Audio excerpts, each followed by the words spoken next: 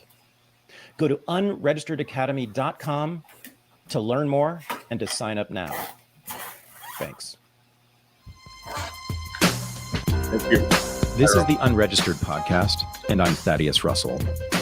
This is a show about ideas, people, and behaviors that are considered inappropriate, out of bounds, or beyond the pale. The things you're not supposed to talk about if you're a school teacher, a college professor, a businessman, a politician, a parent, a neighbor, or even a podcast host. These are the things you're not supposed to say or even think if you're a good liberal, a good conservative, or a good citizen. Each week, I'll interview a person who has something bad to say. They might be a journalist or a professor. They might be a porn star or a drug dealer. They might just be an ordinary person with an ordinary job who doesn't care about the rules of polite society. I'm not interested in breaking the rules just to be a troublemaker. I'm interested in people who break the rules of conventional thought and to expand the scope of what is possible to say in our society. I'm interested in people who make me think.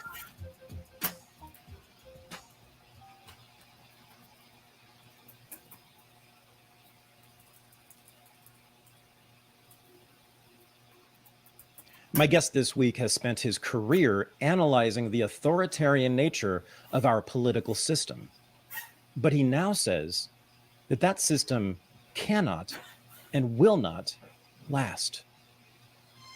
This is my interview with Michael Malice. Are you in Austin? I am, sir. I am joined from Austin, Texas by one Michael Malice, well known to everyone, I think, listening and watching. Probably if you don't know who this is, you need to go check yourself or something like that. What do you say to people who don't know who you are? That actually happened to me recently because I was at a party and someone's like, oh, what do you do? So I always say media personality. I feel like that's the best because I feel like if you say podcaster, it means you've got a day job and you've got a little podcast on the side. Right. And if you say author, then it becomes I'm what a kind of books podcaster. do you write? And it becomes a discussion on your bibliography. These are both obnoxious problems to have, but they're still like I've been through enough of these conversations that I'm just like, okay, I don't really know what to say. Media personality. Like you don't call yourself an analyst or a commentator. It's personality that's important.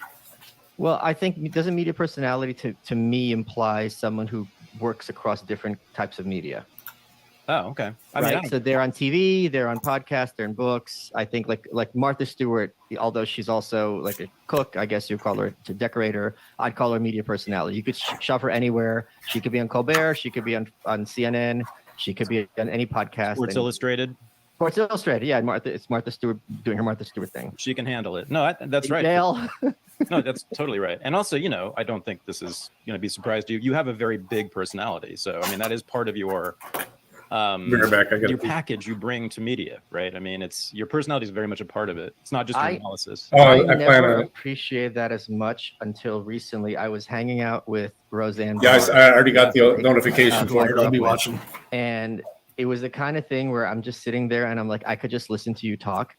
And people have said that about me and I never quite got it. But like sitting there listening to her ramble, and even if some of the things she said like didn't make any sense or I didn't agree with it, I'm still like, I don't care. I'm here for it. Like just feed me more of this beautiful, beautiful Roseanne Barr stuff. So I kind of got it, a little bit of it. I know that's true for most of your fans. I mean, I've heard many people say that about you, that they just like listening to you talk, and it doesn't really matter too much what you say. But of course, I mean, what you do though is almost 100% analysis. I mean, when you're not cracking jokes, even those are analytical and critical, right? But I mean, you're doing analysis all the time. It's serious work. Well, I don't think like the white pill is analysis per se. I think it's more of a straight-ish history. I don't think the new right certainly was analysis. Dear Reader was an analysis. And I think on Twitter, it's a lot of it is when I'm telling someone your mom, I don't think that's very analytical. True. And when you make fun of me, it's not at all intelligent. That's just facts. Just facts, exactly. It's just well known. Well, let's talk about this book. So you have written. Go ahead. Yeah. Yeah. You want to say something more? I'm just baffled. Like, what's behind you? Like, you seem like you're squatting behind a desk because there's an active shooter in your office. Like, why is that a desk? Like, are you sitting down the floor? I got to tell you another story before we start. So, okay. As I was getting ready to record this, sitting down, setting up my ring light and everything, I thought, oh, Malice is for sure going to make fun of my new studio. But I'm confused because there's something at eye level which looks like a desk to your right. No, it's a cabinet thing. Oh, okay. That's all. You never seen a cabinet before? But I've never sat next to a cabinet. Oh, well, I liked having it this, at eye level so we can see. But what's behind you? It's a door. But so you're on the floor, like in front of a door? No, I'm on a chair. What are you talking about? I'm in a chair. You want me to? No, you don't have to get up. It's just like like you're literally just sitting in front of a door.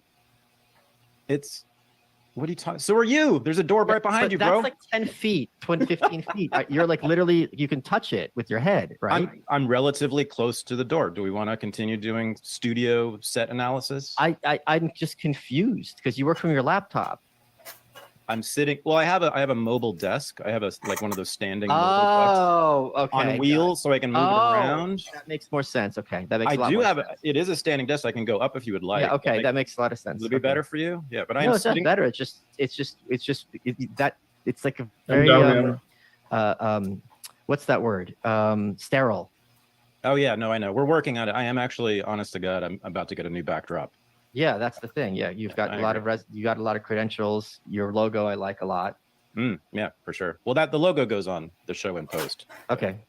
It's all good. Thank you for your concern about my. I'm confused more than concerned. Aesthetics. I don't understand that at all. But okay, let's get on with this.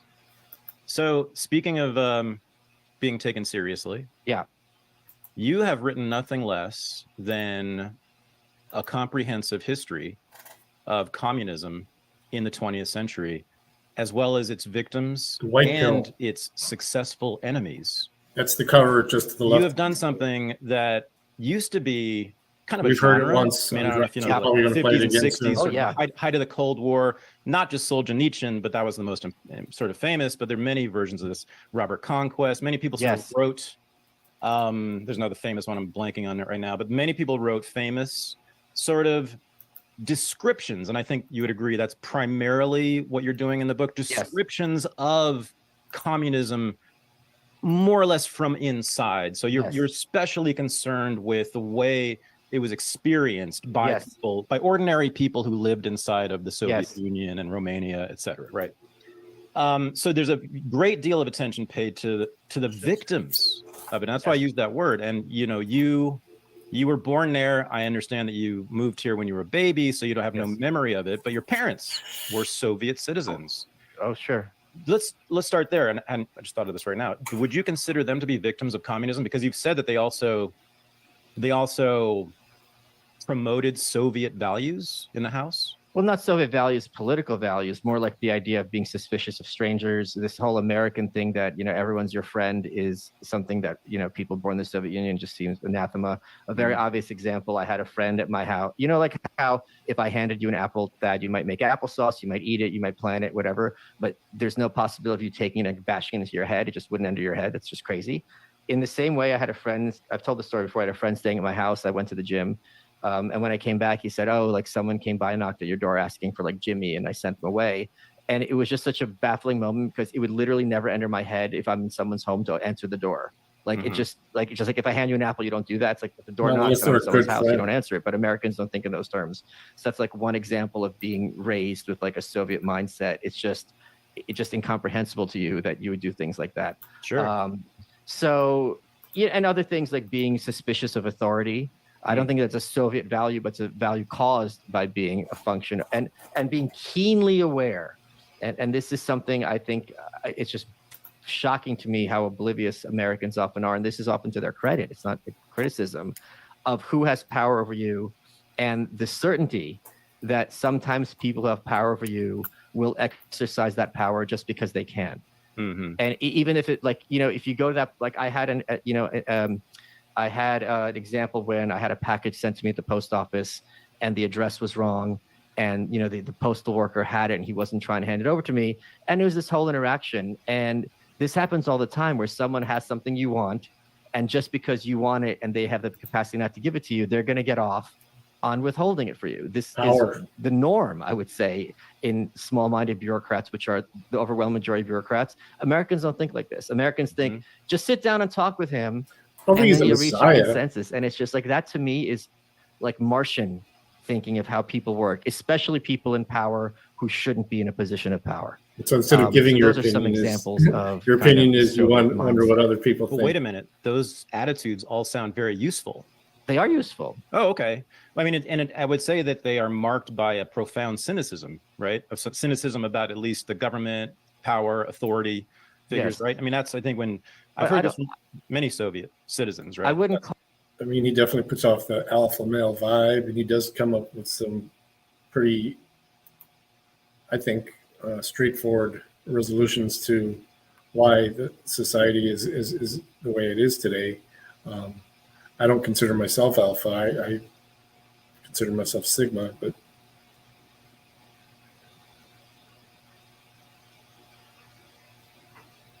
that's one thing too. I haven't dove deep into it, but I mean, I've heard some good things from him, and I've heard some moronic things from him. So, but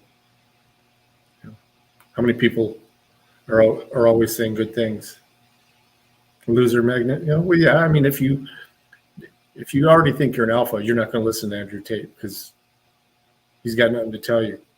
If you think you're a soy boy and you want to learn how to be what he calls an alpha, then you're going to go run into him, paying him all this money to become more of a man, I guess. I don't get it. call it I certainly wouldn't say it's largely exclusively a function of regarding government. I'm sure with you had the same experience with your university administrators, dealing with editors, dealing with whoever is some bureaucrat in some edifice. On a one-on-one level, it almost becomes secondary whether this person works for the state or they work for some, for JP Morgan. They're going to function psychologically in many similar ways. Although the person working for the government will probably be, all odds, a much lower quality person.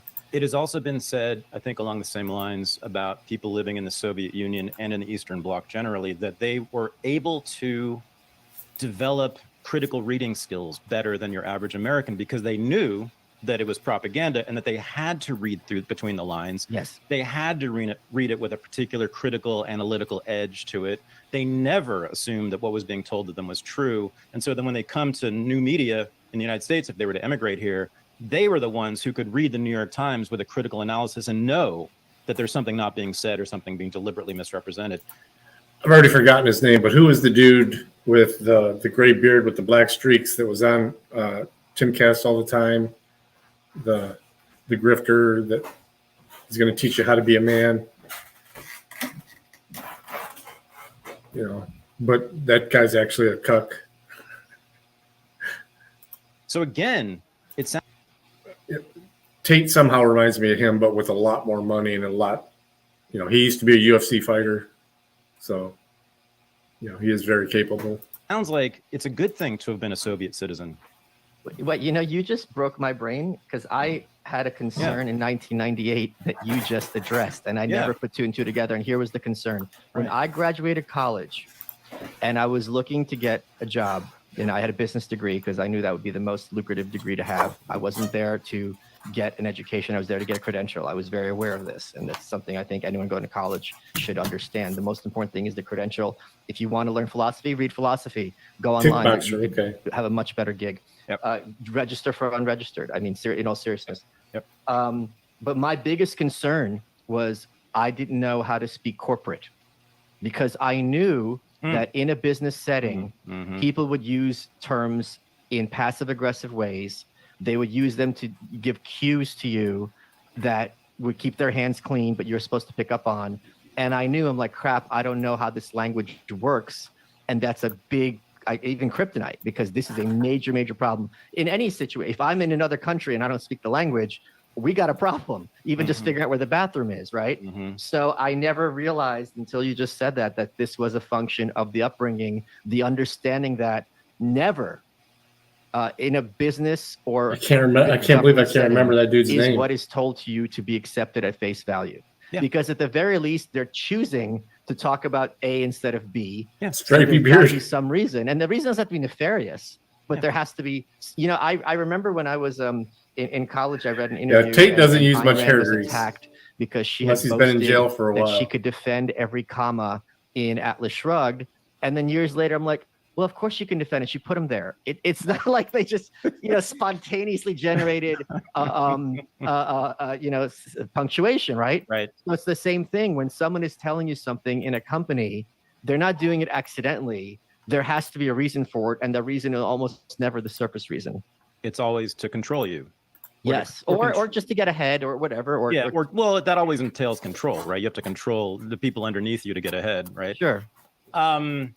So we are trained, not just in this country, in other countries as well, I am assuming, but certainly in this country, that positions, people in particular positions of authority, especially the state, teachers, all your favorite people, we're trained to think about them as members of our family, effectively, right? That, Joe Biden would never do anything willfully evil against us because he's hey. The only Uncle Joe I know is Stalin. Right. That's my point. So, certainly liberals feel that way about the Democrats, and Republicans feel that way about many Republicans, right? Ronald Reagan was the daddy to everybody. And there's this implicit, very profound trust, right? We have in authority figures, right? The military leaders the same way, members of the media. If you work for the New York Times, we know you're basically a good person. You might make a mistake. I'm fighting for you. Yeah, says the commercial broadcast to literally everybody. Yeah. They might make a mistake like the Iraq War, but they mean well. They mean, really, they're basically good people you would have brunch with on Sunday. Right. Unlike the other team who are evil and want to kill your children. Right. So now we need our team, because otherwise the other team is going to kill your kids. Right. So like in American politics broadly, we have very large families. Right? Yes. Very large. So that's not the case in the Soviet Union, as far as I know. And I've known many Soviets. I was in the Soviet Union in 1987, and I've known many people who lived there, right? They don't have that kind of romantic, familial relationship with authority figures, in particular members of the state apparatus in general. Especially towards the end, yeah. Yeah, well, I would say always. But yeah, I mean, the existence of samizdat, all the way through, tells you a lot about it. And my experience in the Soviet Union spoke volumes about how little ordinary people thought about the Soviet state at that time. But anyway, that all seems, for an anarchist, which you are, to be a really useful sort of basic attitude to have. You're always skeptical. You're basically always oppositional toward authority figures of the state. Yes, so, and I think that's a very healthy attitude, because once you realize these are humans, and often extremely mediocre humans, and extremely mediocre humans with an agenda, a lot of what they do seems to make sense. Totally. So the thing is, though, that I think this is right, your overarching argument in the white pill is against cynicism. No, it's for cynicism. Oh. In this context, it's this. Cynicism has different definitions, but cynicism was key to bringing down the Soviet Union, because at a certain point, everyone's looking around like, this is all bullshit. How do we pull the plug? Like even the people at the top, we're like, it's like a parallel example here is when supposedly when George H.W. Bush became president, he took National Review, that far right radical rag, threw it in the garbage and says, we don't need this bullshit anymore. So there's this understanding that what is being said to you in the media and by your authority figures, even they don't believe the shit that they're believing. And once that becomes understood, it's a lot harder to control a population. It's certainly a lot harder to get them to go to war because, it's like, yeah, we don't, the Afghanistan, broke the Soviet Union as well as it took a major hit in the United States. And they knew, like, we're not going to Afghanistan to like liberate the Afghan people or I forgot what the correct term demonym is, but it's just like, we know this is bullshit and conquest, but like we have to smile and nod in school and in public. So that kind of cynicism is extremely healthy and in bringing down regimes because they need you to buy in because it's a lot cheaper to control you if you drink the Kool-Aid than they have to have a gun to your head because at a certain point you run out of food to feed all the soldiers. Right. And I don't think there's anybody who is more cynical, at least toward the state and authority figures, than Michael Malice. I mean, that's who you are, right? And so I think there's some. I'm up there too. I'm with you there. Yeah, I think there's some. Yeah, but you are deeply cynical toward those figures and those institutions. Yes. But the book is very much against cynicism, and I've heard you give interviews in which you've said this extensively that it's against cynicism. So it's not against political cynicism, is that right? Well, I mean, I don't like. I don't. It's not against personal cynicism. Personal cynicism, as I understand it, and my big hero Camus railed against this constantly, is this idea that everything sucks, the good guys never win, it's all for nothing. This kind of very 15-year-old, I listen to The Cure, shop at Hot Topic nonsense, which anarchists are often accused of. I really hate that because while it's possible that you're not going to be an amazing heroic figure, you can certainly be a better figure tomorrow than you are today. Yeah. You can be smarter, you can be in better shape, you could be have more friends. And I don't mean that in some kind of social calming way, but it's important to have, a good support network around you. All of us need that. Okay. So all of these things are mechanisms that literally everyone can improve on. But cynicism is like, what's the point? Like, right. I'm never going to be Arnold Schwarzenegger, so why go to the gym? I'm never going to be Steinbeck, why write a book? I'm never going to be president. Why run for office? And it's a very lazy and easy mindset. Right. And I'm thinking specifically of when Rand was on Donahue and he's trying to pin her down because she hated feminism. And it was one of the greatest owns in history. He goes, would you fight for anything? Because in his head, if you're not fighting for feminism, and she goes, how did I get here? And the audience just laughs in his face and he just walks away shaking his head. It's like, she's like, yeah, you have to fight for your values and men and women. And even if you lose, you can meet your maker, be like, hey, I did my best. Well, and you can make your life and the world around you better in the process. Yes. No doubt about it. So, but it sounds like, and this might be just haggling here, but semantic haggling, but it sounds like you're writing against pessimism and maybe fatalism, not so much cynicism. Well, yes. Well, also cynicism is the idea that everyone always is self-interested and will disappoint you. And I hate that. And that's fallacious. That's demonstrably false. I'm sure you can think of many people in your life who, when things got tough, really went to bat for you. And you were like, wow, you know what I mean? And those are the people that matter. Yeah. So it turns out I'm more cynical than you are. Okay. Because I do think, and actually I learned this from libertarians. I totally learned this from libertarians not long ago, that every relationship is essentially transactional. But that doesn't have to be have a negative connotation. Definitely not. But but there's nothing romantic or sentimental about it either. Right. I think that I disagree.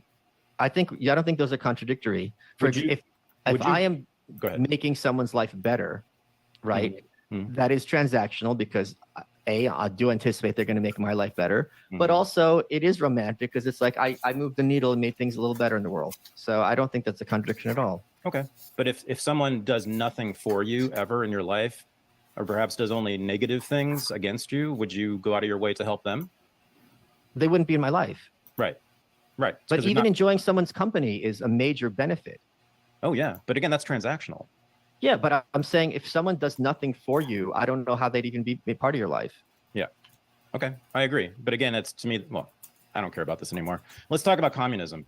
But I don't think it's transactional in the sense that if I got a friend who's, having a real rough day, I'm like, hey, let's go to the movies. Let's watch TV, hang out. Let me cheer you up. I'm not doing this in anticipation or expectation that, well, because, maybe that person I'm better friends with them than they are with me. Like I wouldn't rely on them, but I'm happy to do it because it's it's what it's going to cost me an afternoon of watching movies. And this person's life is fundamentally better, someone who I enjoy in life. I don't think there's a transaction there necessarily.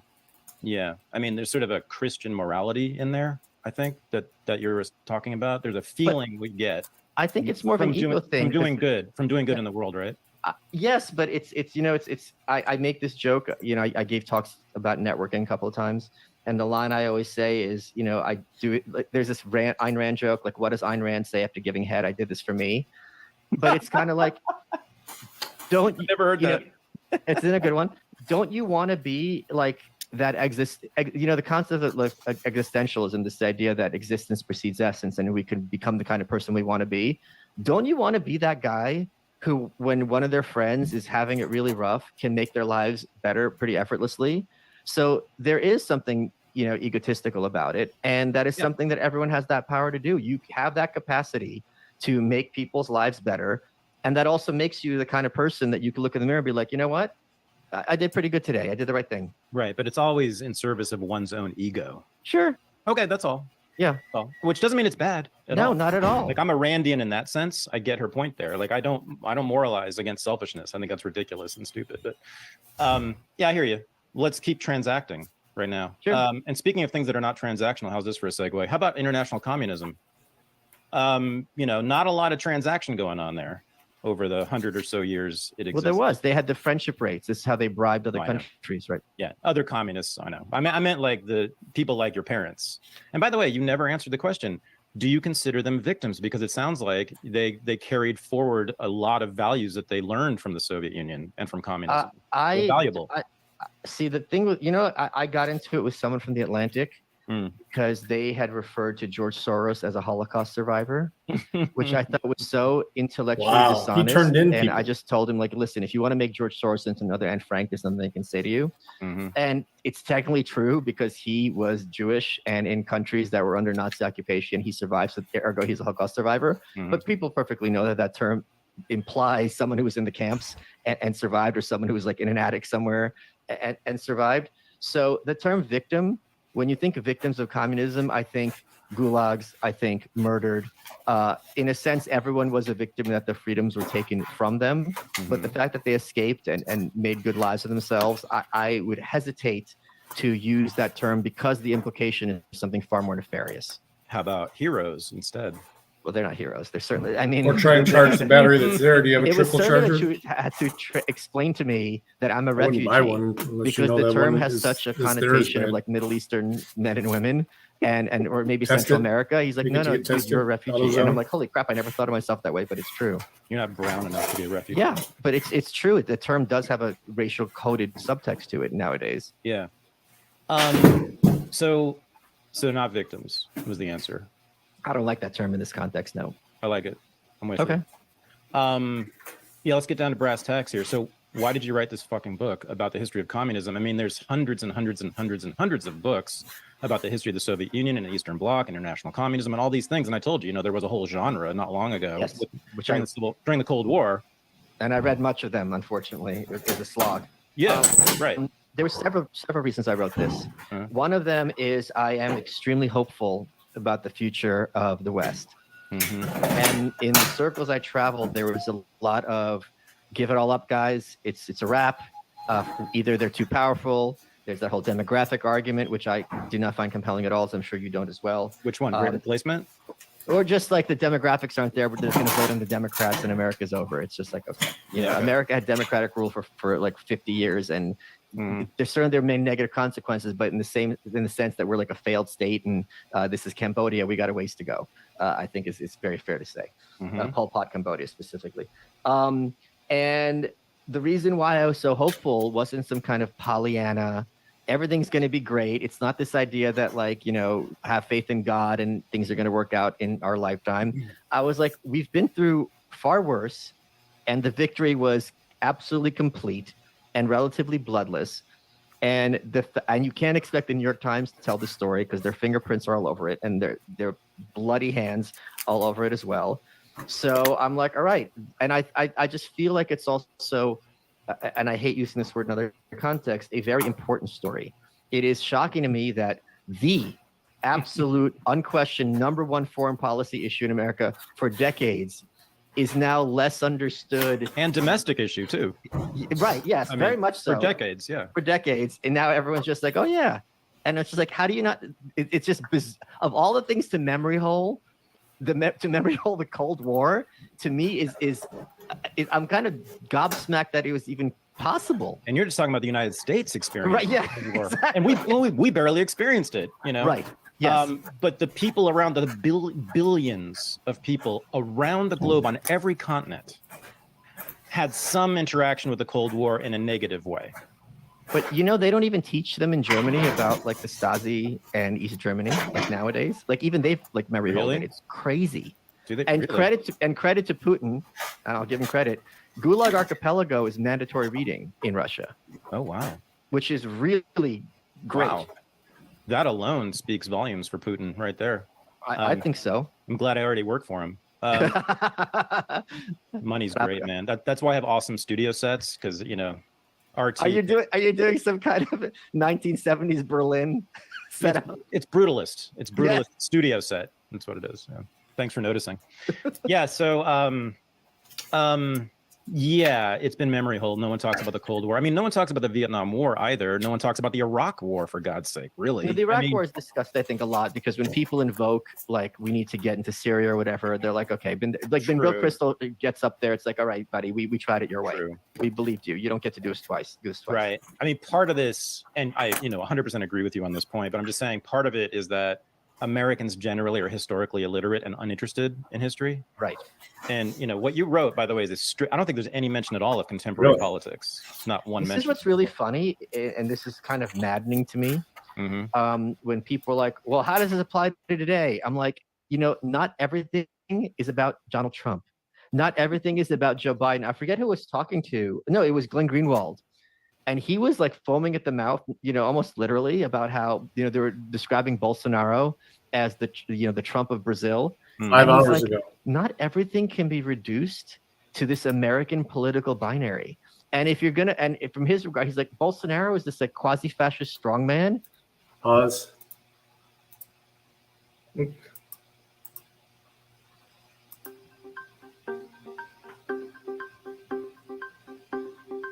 gonna show it? Somebody had to have gotten it recorded.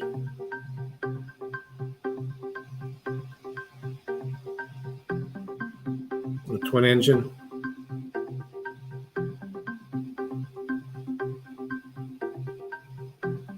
Good. Everybody was safe.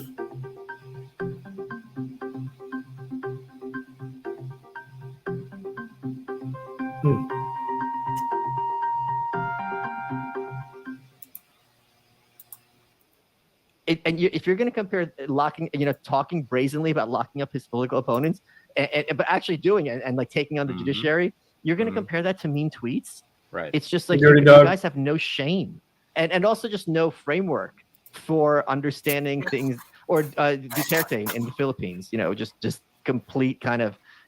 Again, everyone who's a loudmouth is Trump. It's like the problem with dictators isn't that they're loudmouths. You can't wrap your head around that if you're looking things from the American political binary. Americans, and you and I have both been saying this for as long as we've been political people, are idiots. I mean, generally speaking, Americans don't know anything. Thad, if you try to sit down to Americans and conservatives, somehow their property had something to do with them that socialism in the United States came in the back door through Christianity, that Christian socialism is what brought it in here, that the most religious president we've ever had was the most evil Woodrow Wilson, and the hardcore progressive. But they don't understand, because in their heads, Christian means conservative, which means Republican, and these three terms are interchangeable. And if you try to explain any of this to them, they cannot wrap their heads around it. Boom. Yes, you Am and I I have wrong? been saying no. Well, you and I have been saying also for decades, independently, it turned out that socialism is a product of Christianity. Well, I wouldn't say that. I think socialism was no. Socialism was a reaction against Christianity. Well, what did you just say though about sneaking socialism? No, in American socialism. Oh well, no, here, no. Yeah. The American left has been fundamentally a Christian enterprise since the beginning, including progressivism, the semi-socialists. A cross, man shall not be crucified on a cross of gold. That's the 1890s. William Jennings Bryan. Yes. Yeah. But they all spoke like that. They all spoke in Christian and socialist terms. When I read the Bible, when I was a socialist in college, I said, "Oh my God, Jesus is my boy. He's a socialist. What's the And problem?" they didn't mean Christians in the modern lip service, Kamala Harris, Everyone likes I'm to a say he's a believer. communist, These too. were very pious, hate pleasure, go to church, very much took it seriously. This wasn't lip service to them. They lived the lifestyle. They sure did. All the suffragettes and the abolitionists and the progressives and the socialists and the communists all lived like monks or nuns. All of them. Absolutely. All right. So you wrote this book because the frickin' not just the Cold War, but communism has been memory hold, despite the fact that it was undoubtedly the most important, I guess, event of the entire 20th century. And as I said, globally, not just in Russia and America, all around the world. So yes, I agree. Let's talk a minute about why that is. Why we don't talk about communism, the Soviet Union, the evils of Stalin, the Holodomor, all those things at all. Why do you think? I think because the narrative is messy. Because if Stalin is a bad guy, then World War II suddenly doesn't become good versus evil. It becomes good and evil versus evil. And we don't like that because we want everything to be reduced to WWE, where it's the good guys versus bad guys. Axis good, Axis bad, excuse me, Freudian slip, allies good. Also, the fact that Reagan and Thatcher had such a strong part to play in bringing down the Soviet Union. Well, we can't have any story that where they're in any sense portrayed as anything other than, malevolent monsters. And you can't, and despite the claims to the contrary, conservatives are violently disinterested in history. The argument is conservatism is about learning the lessons of history and applying them to today. If you look at any conservative pundit, they're far more interested in talking about Dylan Mulvaney than they are in talking about Woodrow Wilson or LBJ. That's for sure. And it's a very ahistoric mindset where this is one of the things I was arguing against in the book with receipts is you see this over and over with boomer conservatives that things used to be great until 30 years ago. And it's always 30 years ago when they were kids. The left, as if it's this monolith, the left, took over these institutions. And it's like, at the same time, they're aware that the reason Ronald Reagan met Nancy Reagan is there was an actress with the same name, Nancy Davis, who was accused of being a communist, and she went to talk to him to clear her name up. So they understand that in the 30s, Hollywood is being run by not just people who are like, a philosophically communist, but literal Stalinists, taking orders from Moscow. But somehow things got bad in the 70s. It's just like they have no sense of history or interest in it. When you hear things like, Joe Biden is the worst president in American history, it's like, or that Joe Biden's a communist, it's like, but by what metric? Like, look at Eisenhower. Eisenhower's marginal tax rates were like 91%. The amount of money that was being, seized by the government and by the right, if you want to call Republicans the right in your little binary, it's just really, it makes me wince. Habeas corpus was suspended by Lincoln, Wilson, and Roosevelt. But you know what else? It's also funny. Like Teddy Roosevelt's great, Wilson's terrible. It's just like the amount of mental ignorance you have to go through to say this claim with a straight face. It just beggars belief. You can make the argument that Teddy Roosevelt as a human being was infinitely better than Wilson, which is, I think, indisputably true. He was clearly a badass in many ways. Getting shot and finishing a speech, that's pretty cool.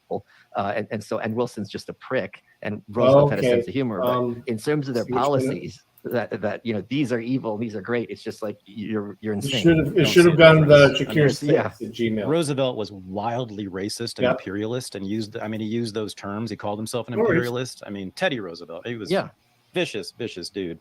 Let's talk about Reagan and Thatcher, though. Sure. Because your book does do a lot on them, and you're quite a positive view of them, at least in the book. And that, in this context, yes. Yeah, I mean, so that troubles me, but I wanted to ask you to explain this because I think you know where I'm going here. So you're an anarchist, anti-statist, anti-government, never met a politician you liked, except for apparently Ronald Reagan and Margaret Thatcher.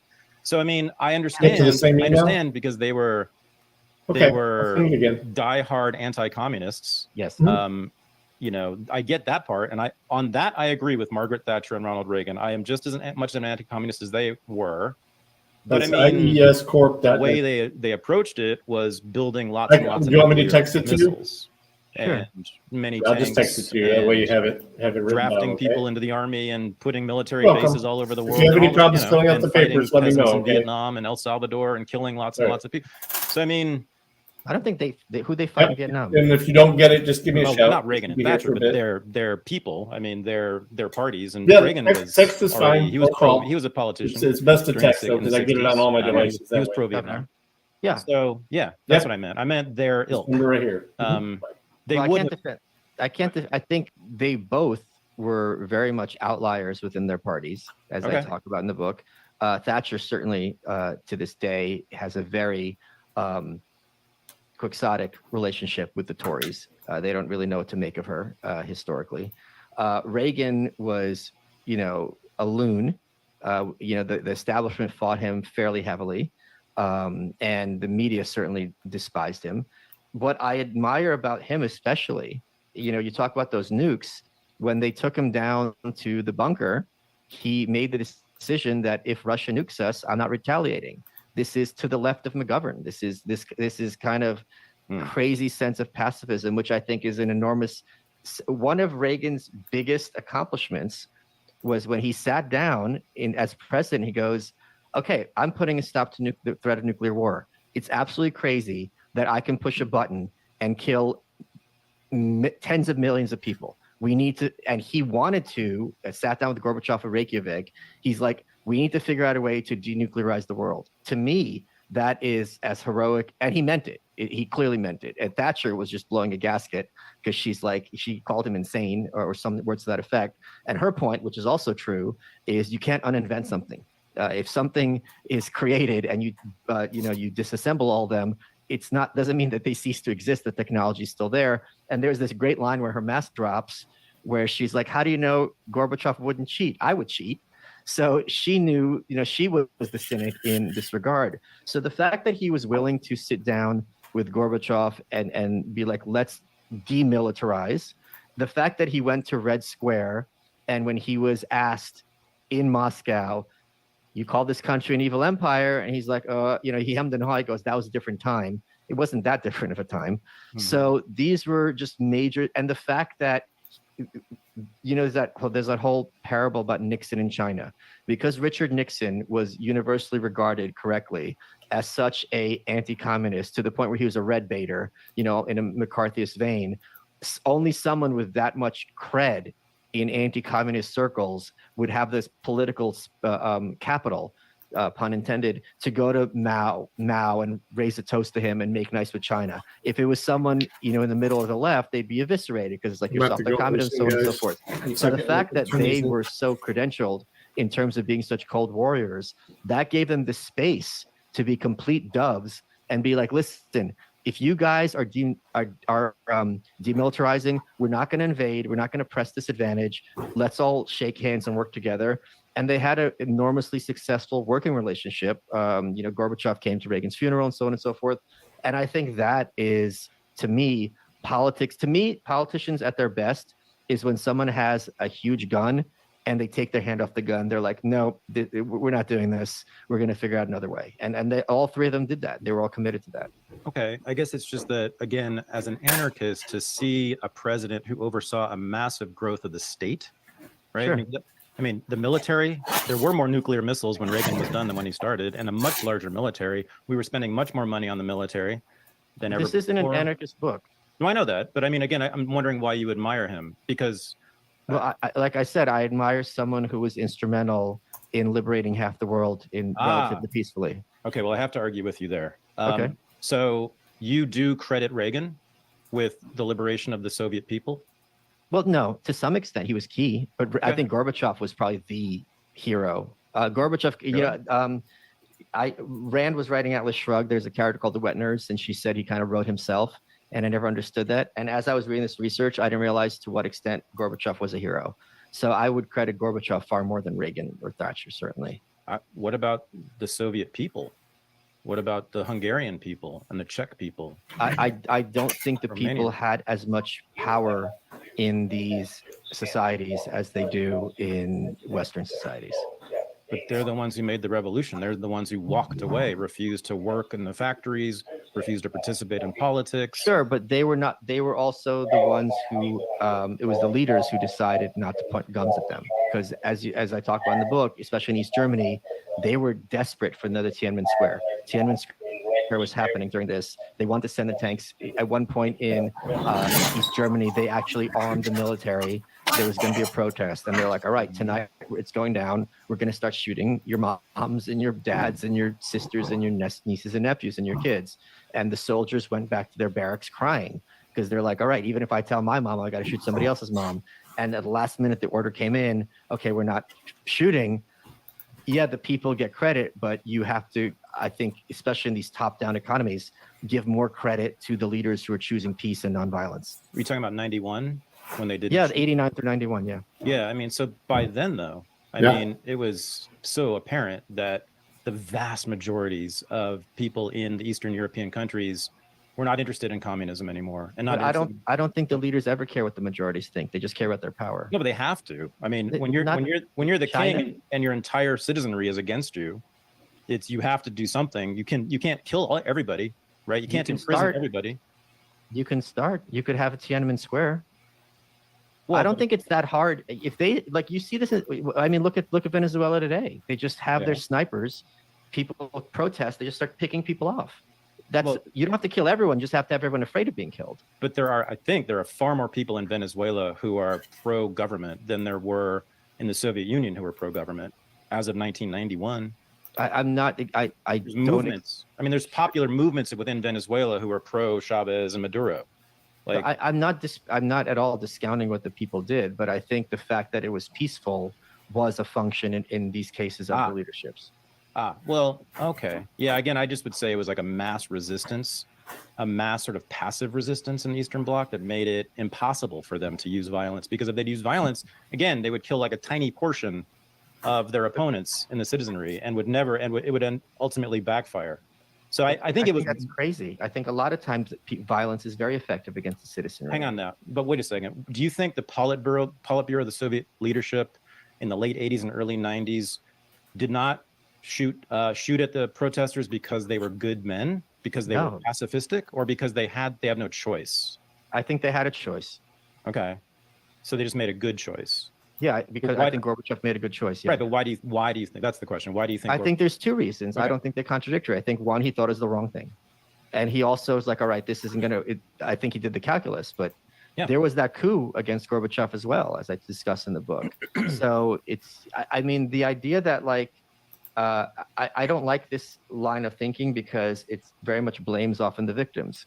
Because if you look at a country that is, oppressed, and there's certainly no shortage even today, it's like, well, all you guys got to do is just rise up. And if you're not, you're pussies. It's like, I don't think it's that simple. Well, I mean, this is actually a very important. I like this discussion because Michael isn't giving an inch on this, but I got to get going, guys. So I'm going to drop the link. Thank you, everybody, for hanging out. Love you all.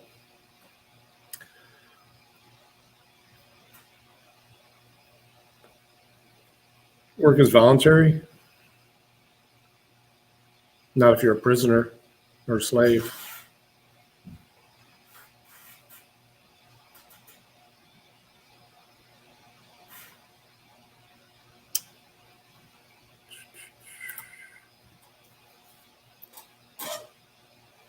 All right, guys.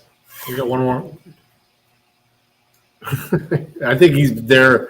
I think he's a bit past where you're at in his thinking. Tax cattle. Okay. Because of the cow farts.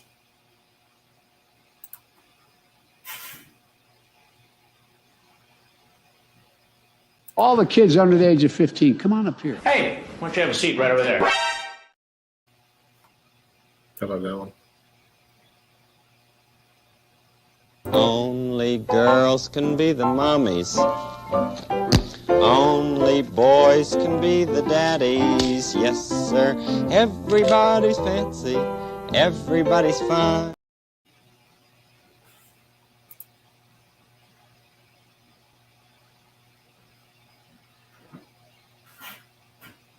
The Light of Marx. Oof. Oof. All right, guys. Have a good day.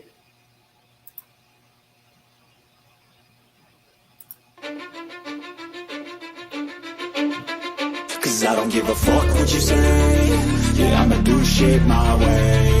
So you can go kick rocks, I'ma stack bricks up, build what I want to make. Yo, I got a lot of shit to say, so I'ma do this every day. I'll be writing things until I'm fucking buried in my grave. 6 feet deep under, but my body won't decay. Cause my messages are timeless, so they'll put them on display. Oh yeah, I rap with a certainty, I have a sense of urgency. A message for eternity, for everyone internally. I had some people burning me, but now they fucking learn to see I ain't the one to fuck with, now they looking nervously. And I don't really care what you think of me respectfully. You can kick rocks if you think you're fucking better, see. I will outwork you, turn you to an enemy. Hurt you so bad that you're gonna need some therapy. I got the motherfucking recipe. I've been cooking up hits, I'ma leave a legacy. You'll be looking small when you're standing right next to me. I'm 5'10", bitch, but I'm 10 feet next to me. I don't give a fuck what you say. Yeah, I'ma do shit my way. So you can go kick rocks, I'ma stack bricks up, build what I want to make. Cause I don't give a fuck what you say. Yeah, I'ma do shit my way. So you can go kick rocks, I'ma stack bricks up, build what I want to make. Yeah, I'ma do it my way.